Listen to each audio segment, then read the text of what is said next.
I'd like to welcome you to this session, Interrogating Anti-Semitism.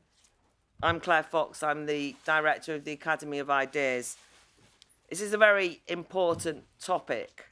We're here to discuss the oldest hatred, and partly, I suppose, what we want to look at in the limited time that we've got is whether the expressions of anti-Semitism today that have been much discussed, particularly here in the UK, reflect the same prejudices as those faced by Jews in the Middle Ages, or what happened in relation to the Holocaust, or is there a different kind of anti-Semitism we're looking at today? So we've got a number of questions that we want to talk about. It's certainly the case that anti-Semitism is very much a feature of our society. I recently spoke in Brussels about the terrible murder in Germany, the anti-Semitic murder that happened only recently.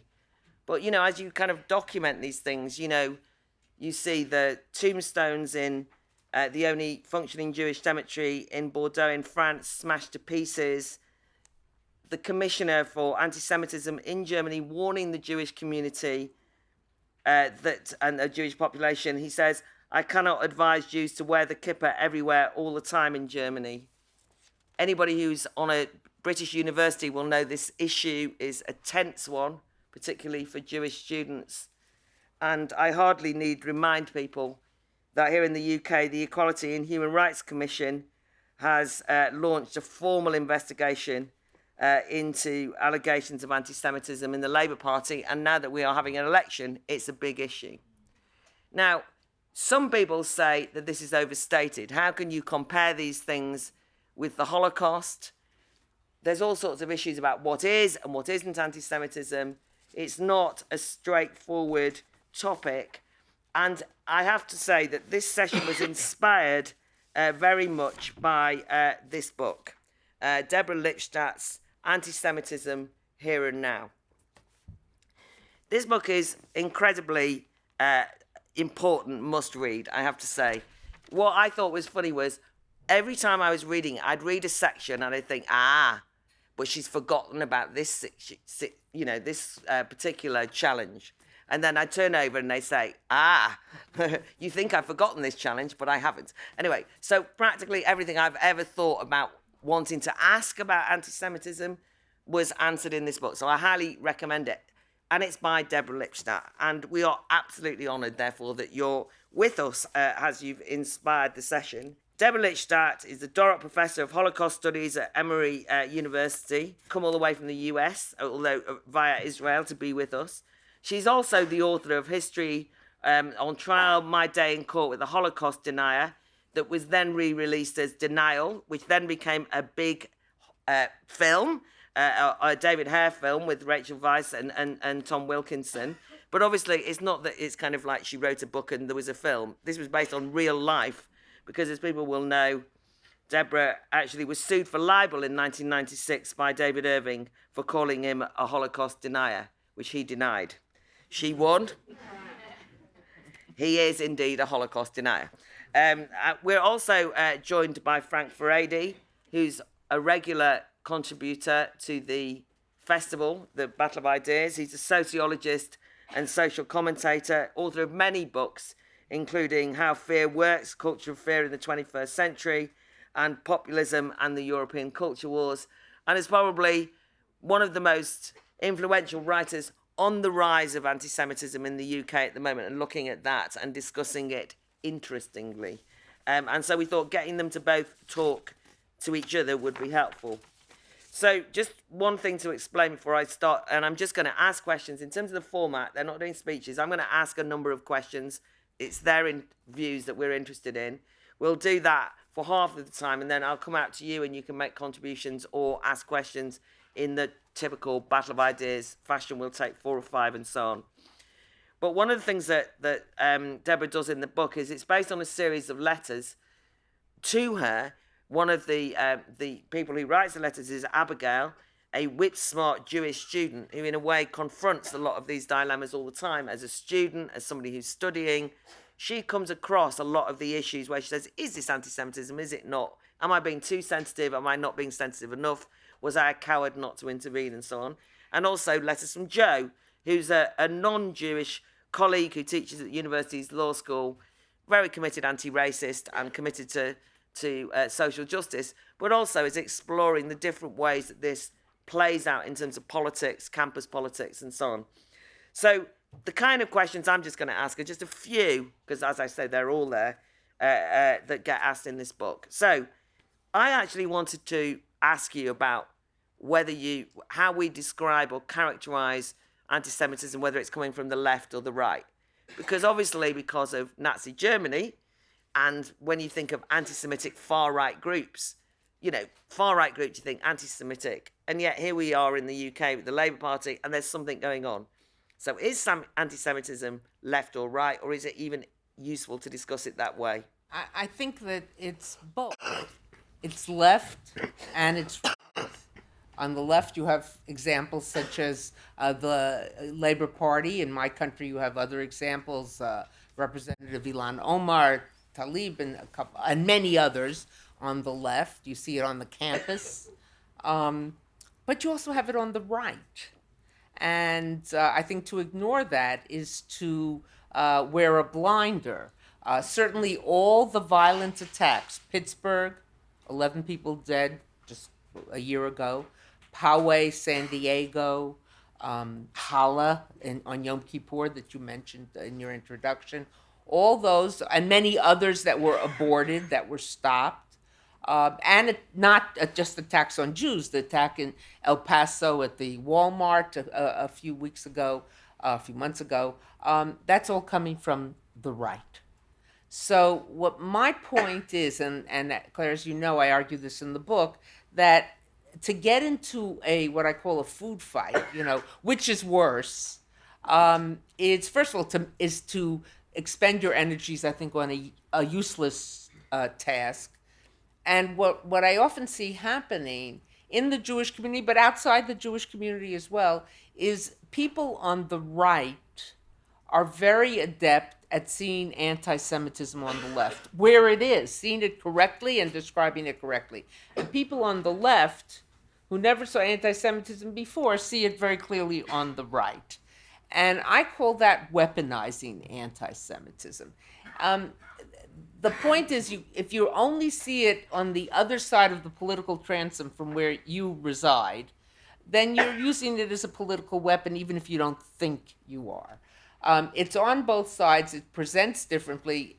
Sort of bottom line, and I'll stop with this, is that on the left right now, it's generally more structural, as you see in the Labour Party. And that's dangerous, because that can change things dramatically. On the right, it tends to be more violent and be generally confined to people on the further fringes. But both are dangerous. And then, of course, on top of right and left, you get Islamist extremists, as you've had most of the European tragedies have been that.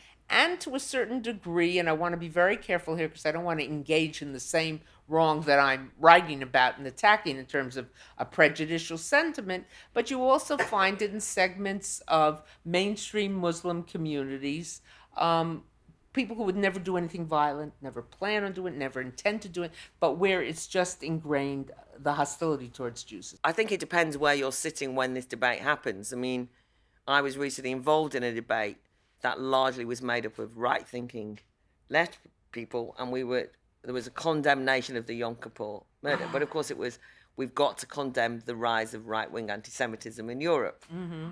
And I made a contribution that said we should condemn right-wing or left-wing anti-Semitism in Europe. And people were outraged that I said this. And what I'm saying, I agree with you, it's one-sided. But anyway, Frank, how do you kind of take this on? And maybe we should start thinking, what's the difference between them? Because there is a difference. Well, I think that there is an interesting phenomenon. So every time there is an anti-Semitic attack, people on the right kind of hope that it was left-wing terrorists who did that. Mm-hmm. And people on the left hope that it was right-wing terrorists that did that, because then that kind of strengthens their point. And the way that I understand the dynamic is that what you have is an interrelationship that has developed historically, whereby what I call old school anti-Semitism, which was principally a right-wing accomplishment, tended to be fairly under the surface in the post-Second World War period, and very rarely, except on the margins, had the bravery, the fortitude to express itself. But it was there, a kind of under the surface. And I think what happened was that with the shift in attitudes on the part of the left, and with the incoming of large numbers of Muslim immigrants who were anti-Jewish and didn't distinguish between Israel and Judaism all that much, that gave permission to the right-wing, old-school anti-Semites to be a bit more vociferous than they were beforehand, which then in turn created a kind of condition where you had a kind of left-wing anti-Semitism developing, which in a sense, I call that the anti-Semitism of bad faith, in the sense that they don't really express their real views as forcefully as they should. They do amongst themselves.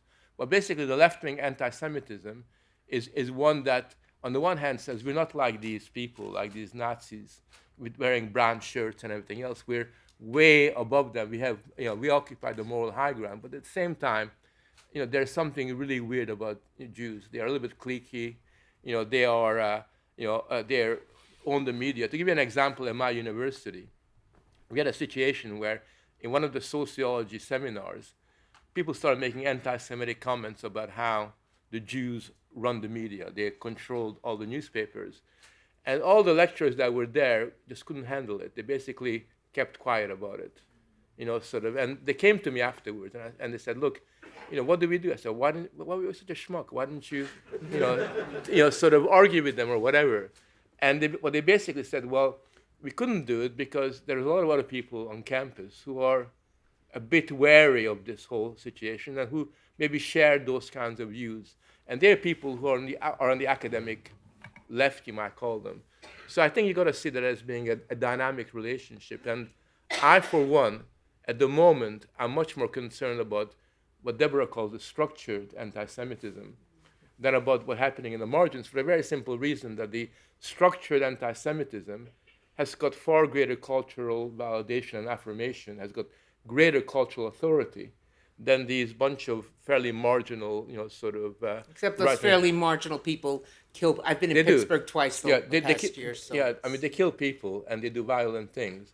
But in terms of the long-term development of anti-Semitism, in terms of the contributions, I see that as being much more to do with the mainstream acceptability, that being a little bit anti-Semitic in the way that it's evolved is okay. I think that, to me, is a much more worrying thing. I think the challenge I would issue is not to get, and I don't want to get this into which is worse, because that's again, it's a useless task, but that anybody in this audience wherever place you see yourself on the political spectrum, is to pay attention to anti-Semitism that comes from people who might share your other political views. Because with those people, you have much more street cred, as the students would say, street credibility, because you can't be dismissed as just from the other side. So I think that's the challenge, not to get into which is worse. They're different. One is violent, one is structural and has very long-term implications.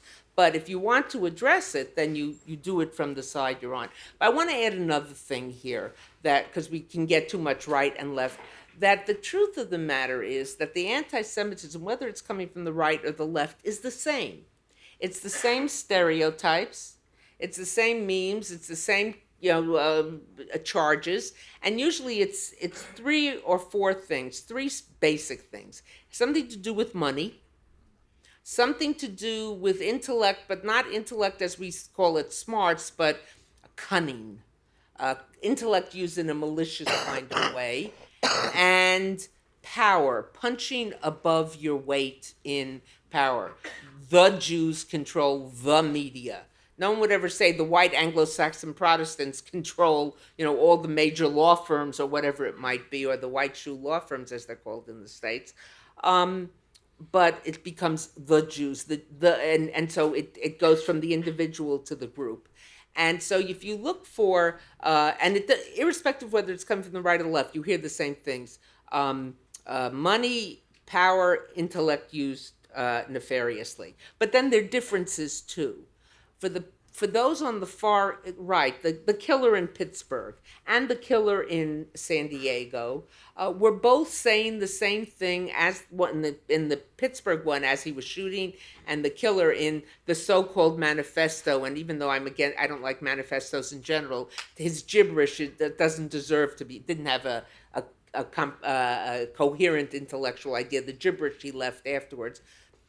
Both talked about Jews as not white. The guy in Pittsburgh, as the SWAT team was chasing him through the building and trying to corner him, bring him down, was yelling, you're not, to the people he was killing, you're not going to destroy the white race. To him, Jews are not white.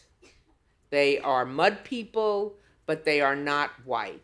And the theory that motivates that far right winger, that extremist, whether it's San Diego, whether it's Pittsburgh, is that there is an influx of brown and black people into Europe and in the United States coming from the South. But these brown and black people, says the far right wing extremists, are not smart enough to do this on their own. This is being orchestrated, controlled by Jews. Say what you want to say, but I just wanted to ask one thing, because the converse of that is also that, ironically, one of the ways that the left gets into a mess on this is because they say the other way around, which is they say we fight racism everywhere, but actually, even though we acknowledge there might be some anti-Jewish prejudice, they are white privileged people. But they say they are white privileged people. But anyway, so I'm just going to make that point. But anyway, anything you wanted to kind of respond to? Well, it is the case that, so in the far right, the old classical conspiracy theories and the manipulative Jew, sort of still kind of exist. I mean, I always think back of the Nazi propaganda where you have the classical cartoon where you have two Jews, the two brother Cohns, and one of them is organizing the trade union movement against capitalism, while the other one is a capitalist. And that kind of sense of they're getting their hands at both of those levels, that's still there. But I think in many ways that's the least interesting, because that's really what has been the basic bread and butter of anti-Semitism since the beginning of anti-Semitism. What I find very interesting is the way that identity politics has mutated in kind of political expression where Jews, are really seen as like not just white, but they're hyper white. They're kind of more white than white, and they have therefore special kind of privileges. So, for example, my partner, she's on a board of a women's reproductive foundation in the United States, and she goes to America quite a lot. And they were basically talking about diversity and who are they going to employ and everything else.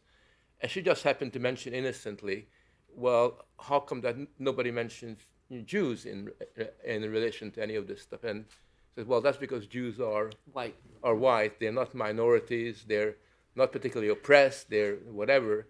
And this discussion then ensues where, being Jewish, you almost imagine that not only are Jews white, but they are like the ruling elites of the United States. And that kind of, poor man's version of anti-capitalism kind of has kicked in a certain kind of a way. So one of the big questions, obviously, that comes up all the time and that's very difficult to untangle is the Israel question. So a lot of people will contend that, well, it takes a number of forms, but just crudely, either that legitimate criticism of Israel is now being silenced because it's called anti-Semitic. That's a kind of fairly regular one. That there's nothing wrong with things like the BDS movement, the boycotting Israel movement, because these are politically justified things, and Israel in relation to Palestine and some of its human rights abuses. So you've got that side of it.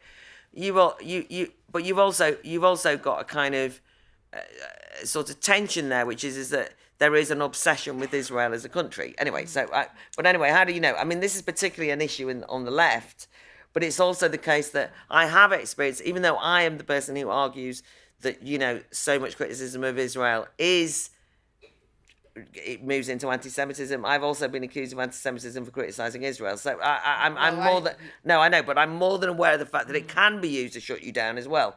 So this is kind of an interesting area. I think that the idea that if you criticize Israel, you're anti-Semitic is really, I know of very few, even people who are exceptionally pro-Israel or, supportive of Israel, and very few sane people who make that argument. You go to the Knesset. Now, they yelling at each other. Hebrew has to be very good because it's very quick. But you'll hear criticism of Israeli policies. Read the Israeli press. You read criticism of Israeli policies. Criticism of Israeli policies is not anti-Semitism, and it belabors the point to say that, but it needs to be said, I guess.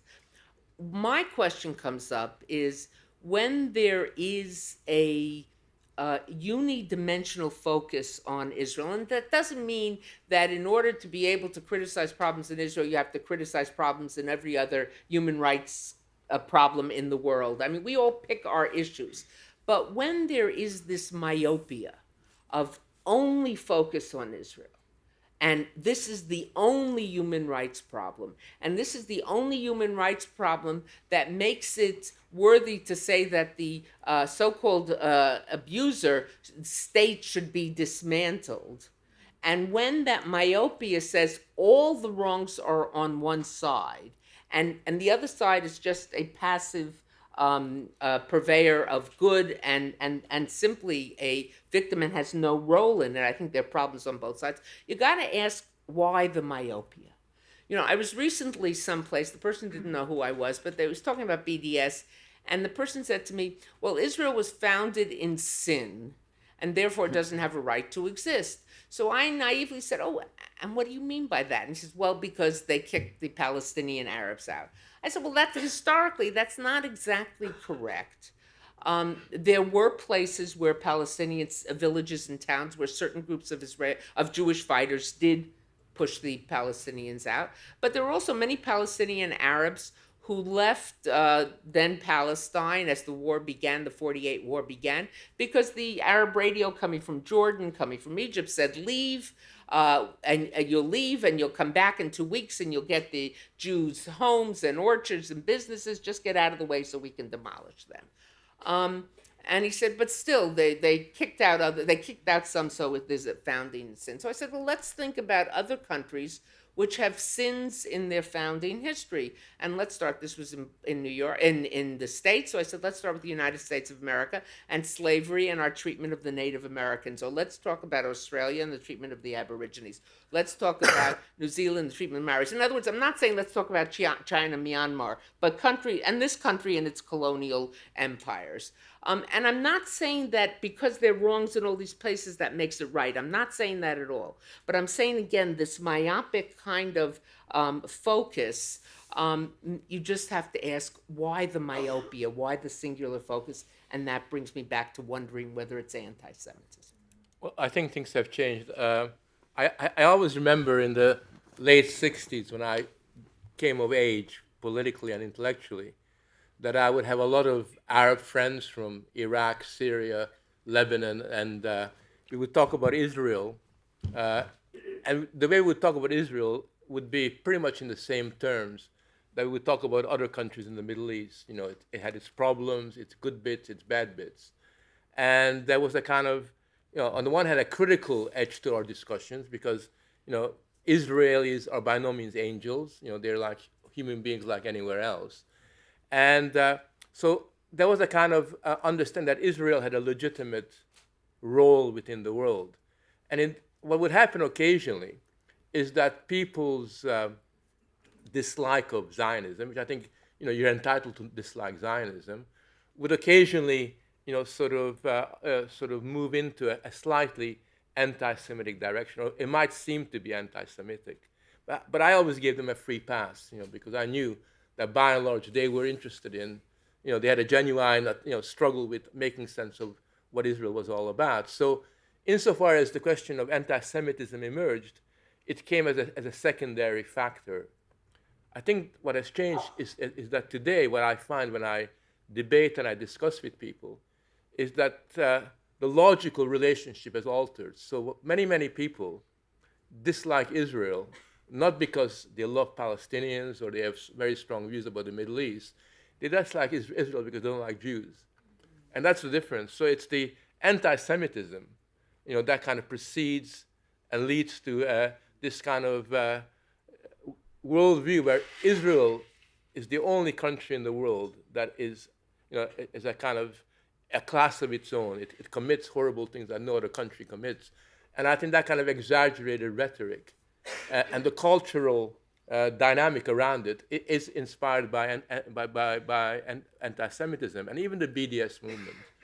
The BDS movement presents itself as this: we care about social justice, we care about equality.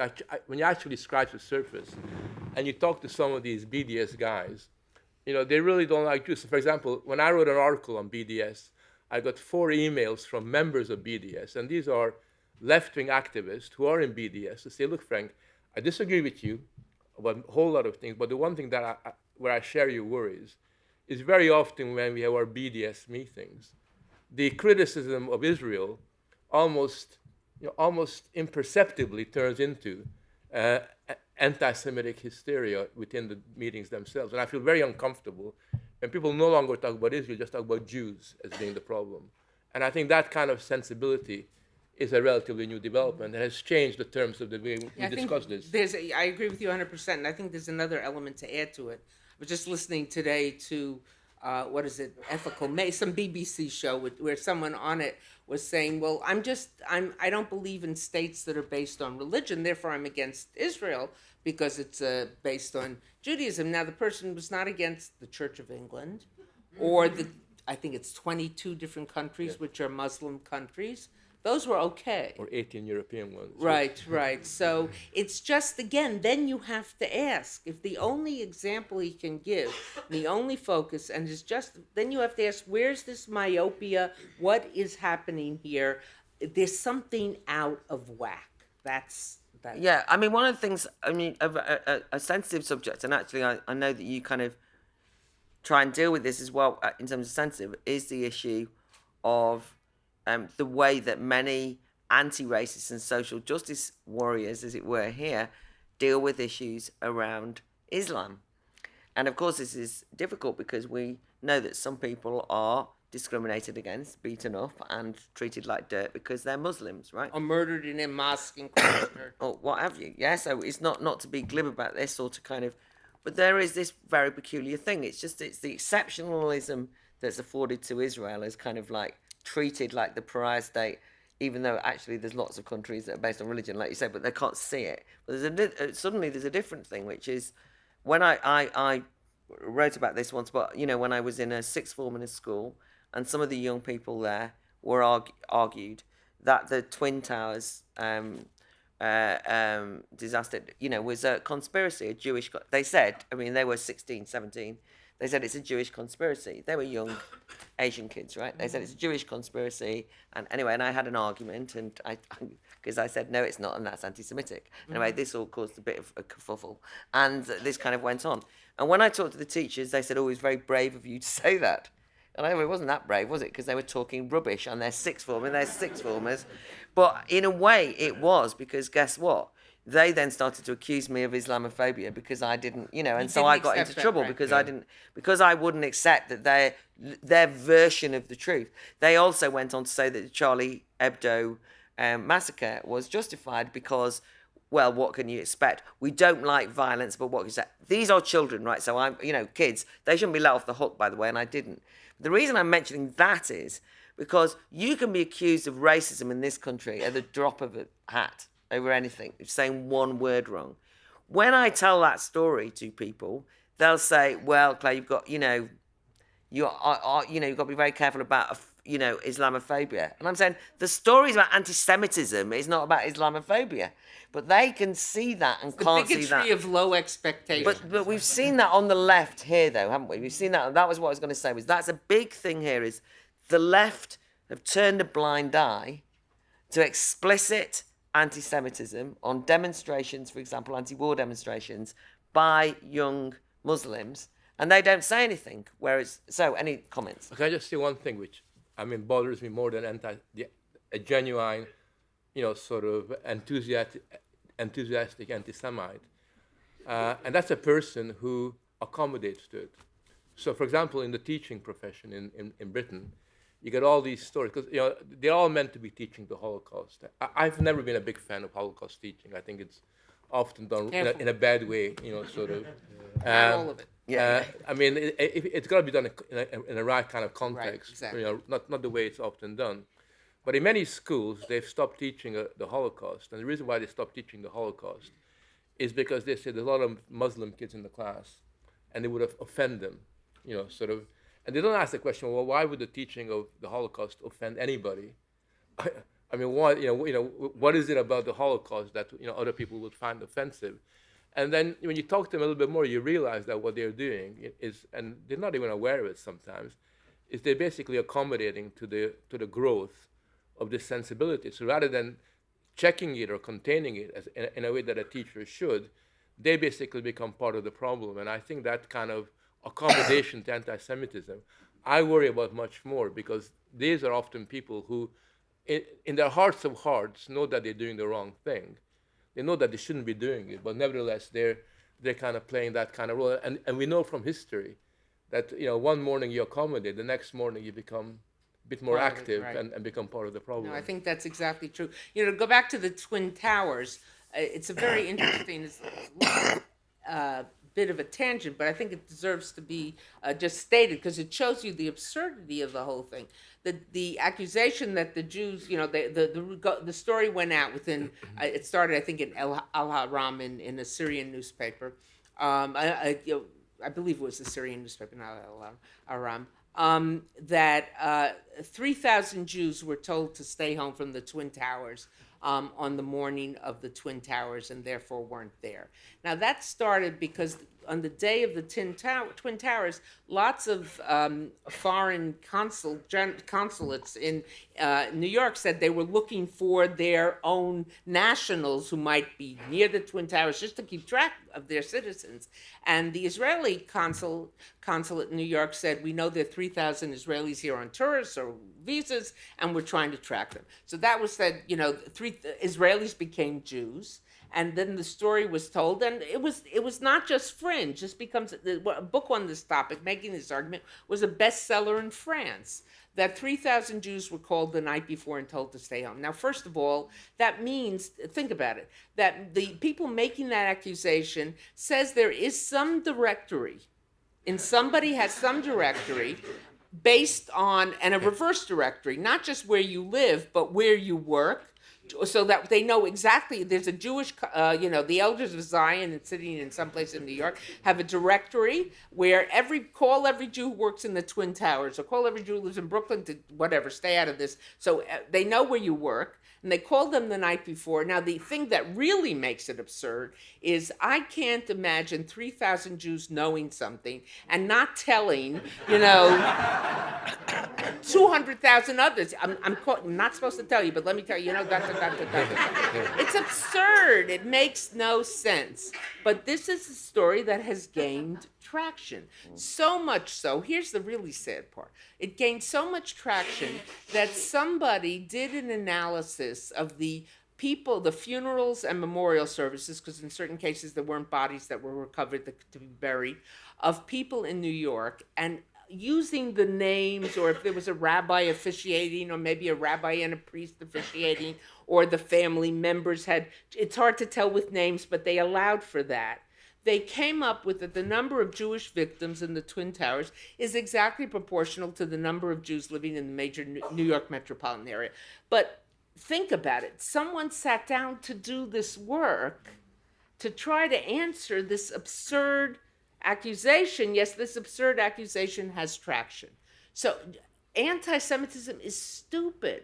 If it didn't cause so much damage, it would just, Jews are capitalists, Jews are communists, Jews are pushy, they want to be in clubs that don't want them, they're clannish. Last time I checked, you couldn't be a capitalist and a communist, pushy and clannish at the same time. But that's true too, but it gains this traction. It is the oldest hatred.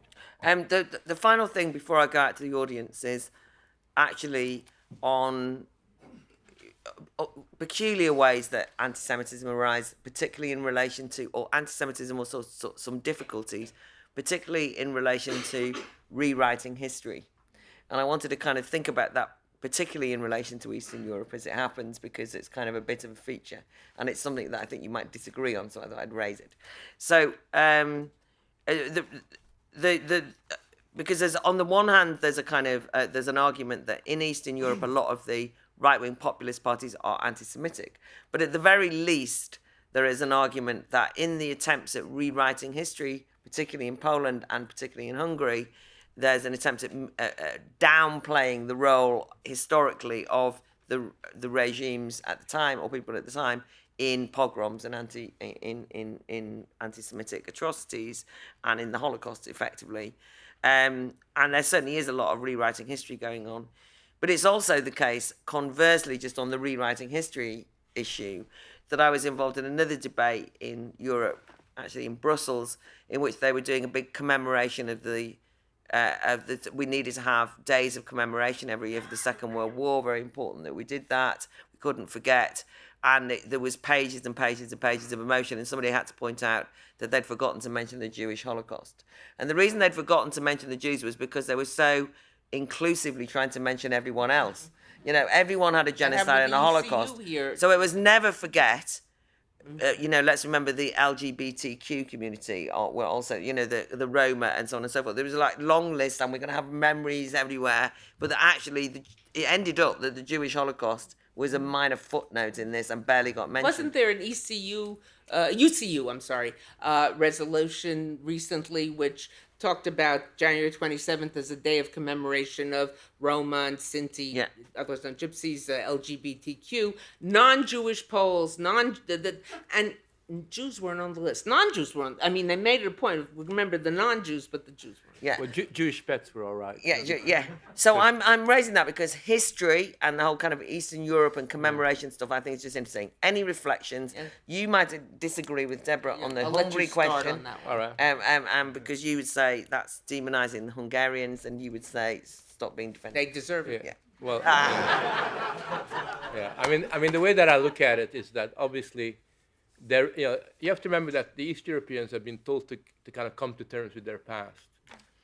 And I think a lot of East Europeans are very resentful of that, on the ground that they don't actually think that Western Europe has come to terms with its past by any means. For Germany, thinks that it's occupying the moral high ground in terms of having come to terms with their past. I would rather be a Jewish person in Budapest wearing a kippah than I would be in Berlin any day. Jewish restaurants in Budapest don't have security guards. They don't have to have them there. You have Jewish film festivals and cultural festivals like last month in Budapest. Not a single poster was defaced or had, swastika on it. In Berlin or in Bradford or in Malmo or in Paris, you'd find that they would be full of anti-Semitic kind of comments. So we need to have a sense of proportion. And I think that there is a sense in which people can see anti-Semitism in its Polish and Hungarian, and Poland and Hungary are very different anyways, in that kind of variety. Whereas, in fact, I actually think that there's a kind of exaggerated reaction where East Europe is held to a standard that is not at all like the standard that anywhere else is held to, and where you see problems in a way that you forgive those problems elsewhere. Now, there is a problem, and I think the problem is that these societies are confronted with a past that is very confused, has got some very horrible episodes kind of contained within it. And there is, as you would expect, a major industry that is trying to rewrite its history. And very often, these are embarrassing episodes. For example, the first anti-Jewish law that was passed in the interwar period was in Hungary. In the, it had to do with university students keep having a quota of places reserved for non-Jews and limiting the number of Jews that could go to university. So there are all these laws that kind of precede the German Nazi kind of experience. And I know that a lot of Hungarians are trying to minimize the role of these events in their particular history.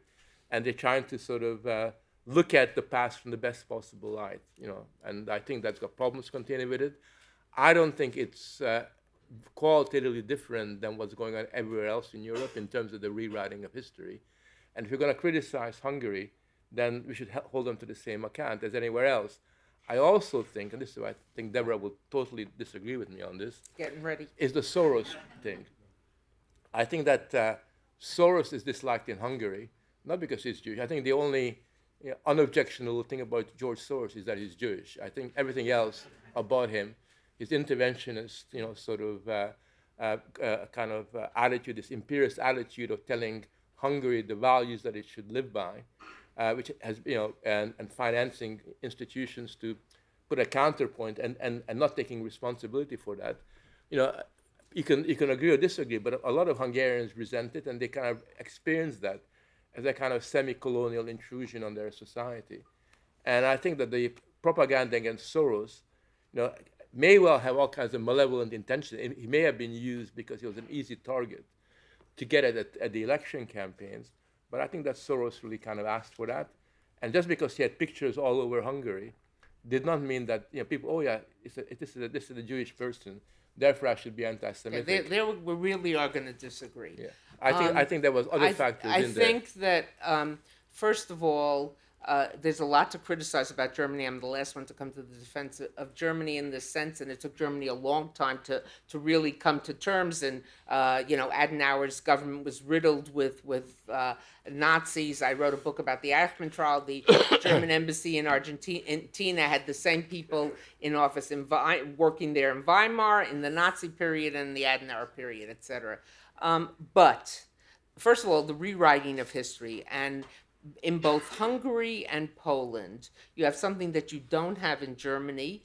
In Austria, it's taken the Austrians a long time to recognize they were not Hitler's first victims, but they were actually great allies and part of the genocide. But certainly in Poland and in Hungary, you've seen a rewriting of history. In Hungary, and I've been there quite a few times, not as often as you go, but certainly, and visited the museums and been in discussions with people, there's a attempt to portray Hungary, and in that horrible monument down, in the city center, as one of the victims of the Germans.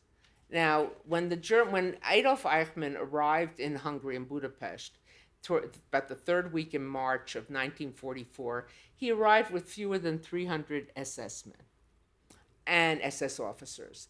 And in the space of approximately 7 weeks, from the beginning of May to the beginning of July, there was organized, I'm using the passive voice here for a reason, a deportation of close to 500,000 Jews. Now, you don't do that with 300 SS officers. You do that with the active assistance of Hungarian militia, Hungarian police, Hungarian railroads, Hungarian citizens, Hungarian officials, that the Hungarians played a direct role in this. The Hungarian government under Admiral Horthy, which first fought and didn't agree to the deportation of the Jews in 43, but in 44 was part of it. Now, to ignore that fact is to rewrite history. Going to Poland, you have the same thing with the Polish law. Sorry, just because Oh, okay, I'll do it quickly. The Polish law in the making it a crime and now making it a civil offense to say that Poles collaborated, the Polish nation, the Polish nation didn't, but the Polish people collaborated. Yes, there's 6,700 Poles in Yad Vashem who are commemorated as righteous Gentiles, but there were many, many Poles, and we know this from the memoirs, we know this from the documentation, who turned Jews over, who were part of this, they weren't collaborators like the Hungarians, but they certainly were part in helping the Germans find Jews and kill them. So it's what I call softcore denial. It's not denial of the facts, but it's rewriting who did it. And I think that that's part of this shift that we're seeing certainly in Poland and Hungary and Lithuania and some other places as well. I do appreciate that Frank wants to come back, but he can't. So we'll start just there with the gentleman there. Yeah, thank you. I just want to preface what I'm going to say with saying that traditionally my family were Labour supporters and very vocal in supporting the NHS. So that's kind of, for me, why the Labour anti-Semitism hurts more. I think in terms of right-wing anti-Semitism, it's kind of obvious, and you know what you're dealing with, is that someone's going to wear a Nazi uniform or come after you with a weapon or whatever, and that's kind of dealable with. And I made the mistake recently of getting involved in a kind of Facebook spat with a friend of a friend, which I regret, who about Labour anti-Semitism. And I think the problem with it is that it's a kind of self-contained belief system. So by raising the criticism, I immediately become accused of being right-wing, part of the establishment, supporting all kinds of things that I don't support. And obviously there were all kinds of other things brought into the argument. And I just wonder how you deal with that self-contained circle, well, self-contained belief system or circle of thought or whatever you want to call it, which says anyone that raises this criticism is smearing. And therefore, by raising it, you are now part of that group that is responsible for the smear, which I guess is kind of a cipher in saying, well, you're part of a controlling evil minority, e.g. the Jews, that are orchestrating this horrible thing. And I don't know how to deal with that. It's very difficult, and that's what I want to ask, if the panel have any thoughts on that. Thank you. Yeah, in a way it follows on from that, because I want to ask about the connection between identity politics and criticism of Israel in particular. So not just anti-Semitism, although that's an important point, but criticism of Israel. Because it seems to me, when I've got into arguments, inadvertently often, with left-wing people about Israel, or about just talking about politics, you kind of stumble into an argument about Israel, you find out that being anti-Israel has become central to their identity, which is a really peculiar phenomenon, because generally speaking, these are not people who have a Jewish background. These are not people who have a particular Middle Eastern or Arab background. But somehow, in their essence, they feel that in order to be left-wing, in order to be radical, they have to be anti-Israel. It's part of their identity. Now, you could take the view, well, it's just a kind of cynical cover for anti-Semitism, and maybe that is true in some cases. But I think in many cases, they don't think of themselves as being anti-Semitic. They think of themselves as being humanistic and enlightened people. They would say, yes, well, of course we criticize British foreign policy and American foreign policy too, but somehow Israel is special to them and they have to have a special responsibility to criticizing it. So what's behind that? First of all, comment on what you said, Frank. The numerus clausus, the limit on the number of Jewish students, already existed in Hungary at the end of the 19th century. My grandfather encountered it when he wanted to go to secondary school, never mind university. And he got through because he was just brilliant, but nevertheless, this was an institutionalized part of anti-Semitism, even in the relatively liberal Austro-Hungarian Empire. I'd like to comment mainly on the issue of Israel, where I live. There are a lot of issues around anti-Israeli or anti-Zionist sentiments that are not only about extending traditional anti-Semitism, although that's definitely a very big part of it. One issue that we haven't addressed at all is that Israel is still seen by a lot of people, mainly on the left, as a colonial power, or the result of colonialism. And a lot of the attacks on Israel and its very existence come from the point of view of it wasn't the business of the British and the French to reallocate the borders of the Middle East after the fall of the Ottoman Empire, and they didn't have any right to create a Jewish state. And this is something that I see all the time in discussions on Facebook, face-to-face discussions, whatever it happens to be. There's also a great deal of resentment coming from the Arab world itself, because Israel is a tremendously successful state. Excuse me, Joe, I'm just very conscious of the time because we've got loads of hands. So if you could just... Certainly when compared to pretty well anywhere in the Arab world.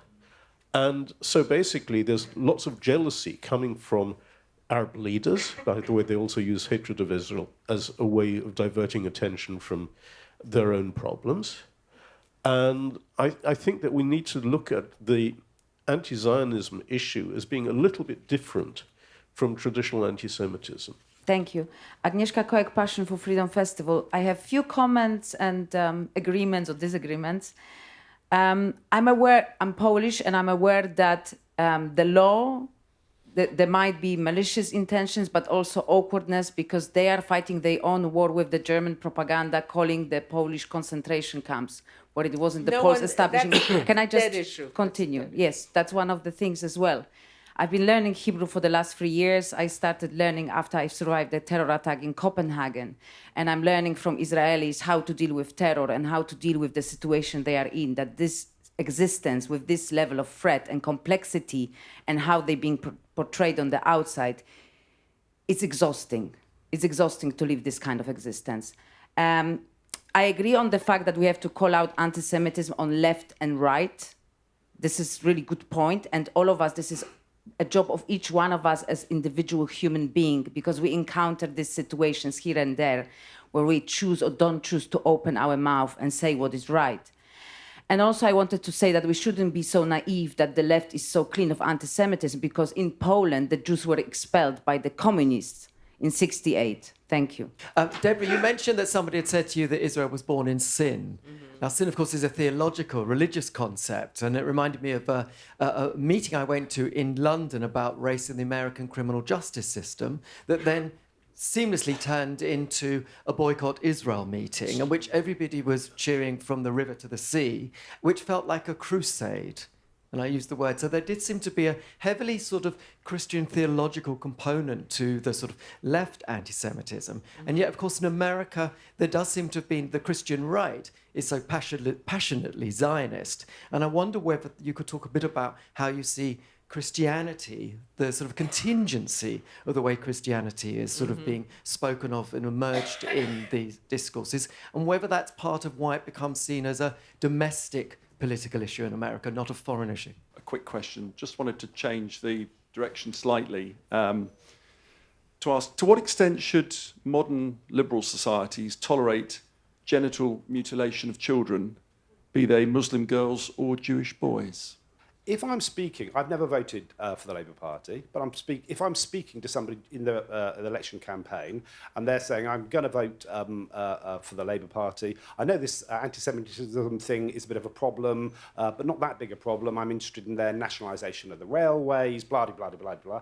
How big a problem is it, would you say, when you're having those conversations saying, I can't believe you're going to vote for bloody Jeremy Corbyn and what he represents and some of his pals that are going to be in government. The second one is we're sitting here, hopefully in 5 years' time, meeting and discussing, and there has been a Labour government. What does that mean? What would, I'm asking you to speculate for structural anti-Semitism led by a Labour government. I mean, you literally can only pick up one or two of the points and just give us a thought on either. Okay. First of all, someone asked about when you come to Labour Party or left groups and you say this is anti-Semitic, they say, well, no, it can't be anti-Semitic, or you can't be a victim. It's something Frank said earlier, that the Jewish scene, the left, for many people in the progressive left, their view of the Jew is refracted through a prism with class, their privilege, ethnicity, they're white, ipso facto they have power, and then they can't be victims. And then you had another overlay of that, which I call the Miss Piggy complex. The moi, me. I couldn't possibly be an anti-Semite. My mother was at Cable Street, which I don't have to define for this group or identify for this group. So if you can't be a victim and I can't be a perpetrator, there must be a nefarious, malicious reason for which you're bringing this false charge. I think it's Jonathan Friedland who pointed out in The Guardian a couple of years ago that for people in terms of the Labour Party and many people, not all, on the progressive left, is that when Jews come with the claim of anti-Semitism, when any minority group comes with a claim of discrimination, it's accepted as valid. The default position is it's valid. Maybe afterwards you'll discover that the person was not making a valid claim. With Jews, the default position is you have another ulterior motive. Right. Yeah. And the logic of that is that you have to fight. I mean, I think my big criticism of British Jews is they're very quiet, and I kind of wish they would, sort of raise their voice a little bit and become a little bit more like Cable Street kind of Jews rather than 21st century ones. I just want to pick up on this one point that I feel very strongly about, the calling of male circumcision as genital mutilation. I think that is very much a zeitgeist view. And I think it is very interesting that For example, in many Scandinavian countries, they're banning kosher food and halal food on the ground that it's destroying animals and it's very bad for the environment and it's murder. It's almost like a kind of an old blood libel being recast into a 21st century progressive form. I do think that sort of Jews sort of have fought for their existence as a people by taking male circumcision seriously. I think when you look at the debates that went on in Greece, sort of 2,500 years ago, when the Greeks were saying that it was barbaric to circumcise people and real educated people don't circumcise them. So you had a revolution occurring in what is now Israel. And I just think that we have to ask the question, why do we want to basically use the metaphor of genital mutilation to male circumcision? And I think that when you kind of explore and look at it a little bit more deeply, what you're basically saying is you cannot be Jewish. That's right. Because being circumcised as a man is as integral to being Jewish as anything else. So basically you're saying, we love you Jewish people as long as you don't circumcise yourself. But then there are no Jews. And it's similarly in Europe, the far right and the far left, and everybody loves Jewish people as long as they're bars of soap, after a concentration camp destruction. Jews are really good when they kind of died in concentration camp. But the minute they open their mouths and they do something and they're living human being Jews, then a different standard applies to them. And just one very quick postscript to that. It's not, science shows that a woman who has gone through genital mutilation or which some Muslims practice, and certainly not all, has very limited ability to enjoy sex. And I can tell you for a fact that circumcised men don't have. I'll drink to that. We won't test it out, but we can have it. I pose this question as a Jewish Brexit supporter, and I have a dilemma. Is identity politics gone mad, everyone? And within the context of anti-Semitism, I have a dilemma with the upcoming election. My heart agrees with Nigel Farage's criticism of Boris's deal. However, my head is posing a far more existential concern, which is what is probably more important to keep a Marxist anti-Semite out of number 10. So do I vote with my heart or with my head? I'd welcome the panel's guidance. Okay. That's one for drinks, I think. Right, yes. Yeah, so the lady there. I'm just going to ask a very basic, simple question I don't understand. I cannot understand when we talk about historical specificity, we're talking about dealing with the moment and understanding now. How could, and I'm talking about Britain in this particular instance, I'm afraid, how could a left in Britain that is entirely imbued for the last 20 plus years with the whole Second World War and the Holocaust be in a situation where it's also anti-Semitic? It's incomprehensible to me. I don't understand enough, therefore, about what's going on. Is it Jeremy Corbyn's 1%? Do people think that is where Jewish people are? And that sounds too simplistic. Just on that, actually, and something to reflect on, a lot of young people I know, ignorance is obviously not an excuse, but a lot of young people I know almost don't even know what the anti-Semitic tropes are. But the kind of, if you think about kind of traditional left at the moment, it's kind of fairly conspiratorial about, big money men sitting around kind of ripping us off the 1% and so on. And obviously, if you're familiar with a lot of this, you recognise anti-Semitism fairly quickly, but they actually don't. But a lot of it is the nature of political discourse is so conspiratorially shallow anyway with some of these kind of characters. It's not in-depth analysis. I think it gets picked up. But anyway, see what the others think. Right, whoever, the people at the back, yes. So Claire, you said earlier that you didn't feel you were brave to challenge those sixth formers on anti-Semitism. Last year, we had a media power lecturer tell a full lecture theatre that the global media is owned by conglomerates, which was accompanied with a lovely cartoon of Jews around a table. Obviously, the power relationship there is different. but our university is in a push at the moment to decolonize the curriculum. But they refuse to acknowledge Jewish as an ethnic identity. So, yeah, how do I even try and make them literate in that? I guess? Okay, but yeah, no, great. This Yeah. follows on from that. I'd like to focus more on the institutional acceptance or indifference to anti-Semitism, because I'll give you an example. I work in a university, and for about 4 years I've been trying to get the various groups in the university to actually do something about anti-Semitism, and they have not moved. And those of you who know, it's slightly ironically, the only way we could deal with it is have a UCU meeting and invite David Hirsch to talk about left-wing anti-Semitism, to which hardly anybody came. And I think there's a real institutional inertia. And it's easy to sit here and talk about left and right-wing issues, but everybody can go back to their own institutions and actually try and make some effort to get them to discuss anti-Semitism in its current form. Okay, thank you. Yes, sir. I have a question. I'm from Germany, and just a few weeks ago, we had this terrible attack on a synagogue in Halle in Eastern Germany. And it was just by accident that the terrorists didn't kill about 60 people. He failed to open the door.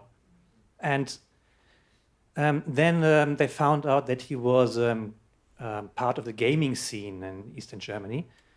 And the Minister of Internal Affairs in Germany said, oh, we have to do something about these gamers. They seem to be a problem. So why is that blindness on the obviously rising anti-Semitism in Germany, especially in Germany? I don't understand. Okay, thank you. Now, there was, yes, and there's, yes, that lady there. Along with all the other factors that have been discussed, might there also be a cynical, rationalised numbers game going on? If, for instance, if there were 3 million Jewish voters in this country, for instance, might the Labour Party, for instance, be more aware of anti-Semitism? And something I find quite striking is that Jews are not all ethnically the same, but are still thought of that way. But I have a point. Just before that, someone mentioned about the religiosity, and I think that was really interesting because it does the left now remind me a lot of the kind of medieval Christianity. You know, if you converted to Christianity, you became a good Jew. And now if you say you hate Israel, you become a good Jew. And there's this really strong, it's almost like a colonial obsession. I find the way Europeans are obsessed by Israel is actually very colonial, even though they're often quite anti-colonial. Or they believe they are. But I just wanted to say I work in the charity sector, and for when I started, I very much kept the fact that I am Jewish hidden, because I just knew, even though that they all think of themselves as very woke and very left-wing, I knew, and even though that many of them wouldn't recognize it, if I said I was Jewish, they would have some sort of negative feeling. And I think there are some people, maybe there's some people in this room, deep down, if you say the word Jew, something negative comes into your mind, and we have this racism across all races, I appreciate, but I knew that was there, and you see it now, with the whole Corbyn thing, and I see my sector sort of, they tweet about racism, they tweet about Israel, of course, and then they don't talk about the anti-Semitism, and that they feel proud about showing off about Corbyn, and that they support him, and I just think there's this real blind spot, and it does actually remind me, I think the left is in fact like the new medieval Christianity of old that we all think we hate, and we all, certainly our sector is meant to despise. Okay, Deborah, give us your final thoughts. I think that, what would happen if you said you were Jewish, there would be a skepticism, and then if you follow that up, but I don't agree with Israel, they would accept you. In other words, the cost of entry into some of these left, even on the environment, on violence to women, issues that have nothing to do with a political Middle East or anything else, the cost of acceptance for Jews, and I know on American university campuses as well in Britain, but certainly in America, that many Jewish students finding this, that in order to take part in issues that have nothing to do with Israel or Jewish identity, religious identity, their bona fides have to be that I don't agree with Israel. How there are Jews who do that, you can be black and be a racist, and you can be Jewish and be an anti-Semite. There's no question about it. And the institutional acceptance of anti-Semitism, I think, is only going to get worse. There's the real reluctance to take it seriously. And in a way, you know, it's a legacy of the USSR. Certainly the Zionism is racism is a legacy of the USSR. The USSR may be gone and unlamented by most people, but that's a legacy that still stays with us. And I think that that's where much of this comes from. Okay, thanks, Frank. Yeah, I do think that people in this room, especially the students, have got to open their mouth and not worry about being not as popular as you once were. And I just think it's very important to take on the fight. There's a creative dimension. I know people that have fought anti-Semitism even when they were very young, and they really felt so much stronger and so much better, just because for the first time they could be really themselves. And they could actually turn things around, because by standing up, what you're able to do is to challenge people's views in a very personal, immediate kind of a way. And I wouldn't just give up on the fight. I wouldn't just imagine that, you know, that there's no way you can change people's opinion. The one thing we haven't discussed, and there's a question raised about how could you be anti-Semitic and then, you know, cry about the Holocaust? I think that that's a very important question. It's something I've been arguing about for the last 15, 20 years, which is that increasingly in Europe, the Holocaust has become totally Disneyfied. It's been turned into this kind of unique event, you know, not unique event in the way it really was, but as like the one thing that we memorialized. And as it became memorialized, then everybody had their Holocaust, so you had this proliferation of Holocausts occurring all the time. And one of the things that occurred is that, you know, you had this kind of shoving down the throats of people the idea that it's important to remember the Holocaust without any explanations. And I remember being in a debate in Berlin about 10 years ago, and I argued if you keep on doing this, you're going to have an increase in the number of people that are going to be indifferent to the Holocaust, and then we're going to be denying its very existence. And if you look at the statistics of the percentage of European population in Western Europe that do not believe that the Holocaust has occurred, it's been on the increase, and it's been going up and up and up and up. And I think that was one of the tragic developments in the way that Holocaust was used inappropriately, rather than teaching people exactly, you know, the context and the way in which all these developments occurred. And I think that what's really important now is that we're going to have to start refighting the battle around the Holocaust and give it a narrative that is much more based upon the challenges of our time, and confront people with the fact that, you know, we don't want you to, you know, kind of go on and go on about the Holocaust and about the poor Jews that died. We want your concern about the existing Jews that are living and are facing anti-Semitism. That's the real challenge for us.